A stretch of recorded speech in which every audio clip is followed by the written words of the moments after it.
Hello বন্ধুরা, প্রণতির হেসেলে আপনাদেরকে অনেক অনেক স্বাগত। তা আজকে একটা খুবই সাধারণ সবজি রান্না নিয়ে আপনাদের সঙ্গে শেয়ার করতে চলে এসেছি। তবে সবজিটি সাধারণ হলেও খেতে কিন্তু অসাধারণ। যে কোনো পুজো বাড়ির অনুষ্ঠানে আমরা গেলে সকালে জলখাবারে লুচির সঙ্গে কিন্তু এই সবজিটির দেখা পায়। সবজিটি খেতে কিন্তু ভীষণ ভালো লাগে। আপনাদের কার কার ভালো লাগে আমি তো জানি না, আমার কিন্তু ভীষণ পছন্দের। তাই জন্য ভাবলাম রেসিপিটি আপনাদের সঙ্গে শেয়ার করি কিভাবে বানালাম। তা আপনারা এতক্ষণে বুঝতেই পেরেছেন কি বানাতে চলেছি, কুমড়োর ঘন্ট। তার জন্য এখানে আমি শুকনো কড়াইয়ে 1 চামচ গোটা ধনে আর 1 চামচ জিরেকে ভালো করে ভেজে নিয়েছি, ওটাকে গুঁড়ো করে নেব। আর এদিকে তেল দিয়েছি, তেলের ওপরে তেজপাতা, শুকনো লঙ্কা, 5 ফোড়ন আর একটু হিং ফোড়ন দিয়ে একটা গোটা টমেটো কুচানো দিয়েছি আর পরিমাণ মতন লবণ হলুদ দিয়েছি।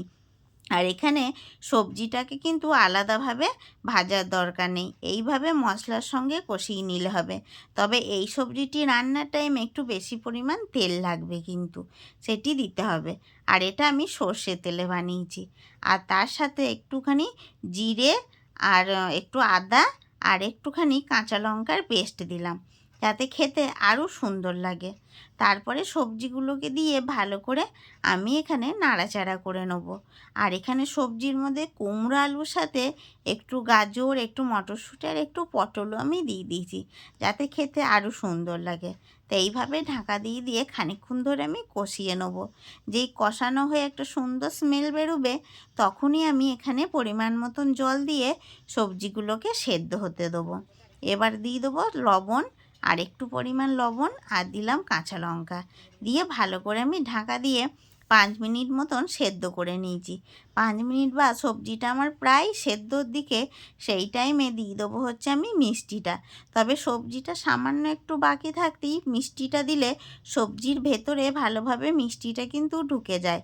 আর যে কোনো নিরামিষ সবজিতে একটু মিষ্টি দিলে খেতে কিন্তু খুবই ভালো লাগে। তারপরে আর একটু জিরে আর একটু ধনের যে গুঁড়োটা করে রেখেছিলাম সেটা আমি দিয়ে দিলাম। দিয়ে ভালো করে আর একটু ঢাকা দিয়ে যে সবজি ঝোলটা আছে সেটাকে ভালো করে শুকনো হতে দেবো। তো এখানে আমাকে সবজির ঝোলটা ভালোভাবে শুকনো হয়ে গেছে। এবার খুন্তির সাহায্যে সুন্দরভাবে নাড়াচাড়া করলেই এই যে তৈরি। আর এবার আমি দিয়ে দিলাম ওপর থেকে একটু কাসুরি মেথি। কাসুরি মেথি দিলে নিরামিষ সবজিতে কিন্তু খেতে ভীষণ ভালো লাগে স্বাদটা। তা তৈরি হয়ে গেল আমার খুবই সহজে একটা সুন্দর রেসিপি। তা বন্ধুরা, এইভাবে বাড়িতে কিন্তু অতি অবশ্যই একবার বানাবেন। তা রুটি, লুচি, পরোটা যা কিছুর সাথে ইচ্ছা আপনারা পরিবেশন করতে পারেন। তা আজকের ভিডিওটা এই অবধি। ভালো লাগলে আমার চ্যানেলটা সাবস্ক্রাইব করে একটা লাইক, শেয়ার, কমেন্ট করবেন।